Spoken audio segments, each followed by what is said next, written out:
రిబ్బన్లు కట్టుకోండి.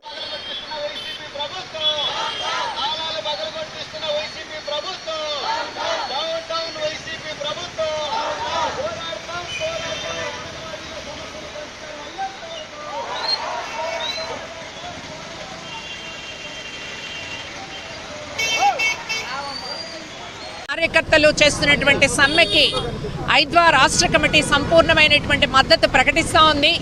నిన్న జరిగినటువంటి చర్చల్లో మంత్రి మేము జీతాలు ఇవ్వలేమని చెప్పడం చాలా సిగ్గుచేటైనటువంటి విషయం.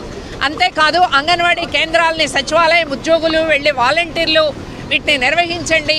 పాఠశాలల్లో ఈరోజు ప్రాథమిక పాఠశాలలు ఒకరు ఇద్దరు ఉపాధ్యాయులతో ఉన్నటువంటి 5 క్లాసులతో అవస్థపడుతూ ఉంటే 5 సంవత్సరాల కంటే కింద ఉన్నటువంటి పసిబిడ్డల్ని టీచర్లు హ్యాండిల్ చేస్తారా?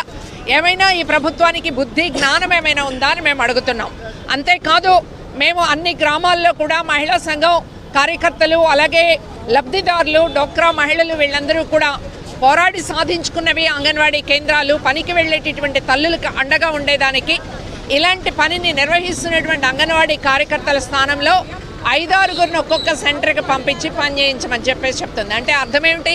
5-6 చేసే పని అంగన్వాడీ కార్యకర్త ఆయమ్మ చేస్తుంది అనేది. ఇప్పటికైనా ప్రభుత్వం ఈ విచ్ఛిన్న చర్యలు ఆపేయాలా?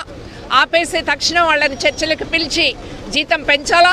అలాగే సుప్రీంకోర్టు ఆదేశాలని అమలు చేయాల్సిన అవసరం ఉంది. వాళ్ళకు విడుదల చేయాల్సిన టీఏలు ఇతరత్ర అన్నీ ఎప్పటికప్పుడు ఏ నెలకు ఆ నెల అందించేటటువంటి ఏర్పాటు చేయాలా? నాణ్యమైన సరుకులు ఇవ్వాలని చెప్పేసి మేము డిమాండ్ చేస్తున్నాం. వాళ్ళ ఆందోళన విజయవంతమయ్యే వరకు ఆంధ్ర రాష్ట్రంలో యావత్ మహిళా లోకం వాళ్ళకు అండగా నిలబడుతుందని చెప్పేసి తెలియజేస్తున్నాం.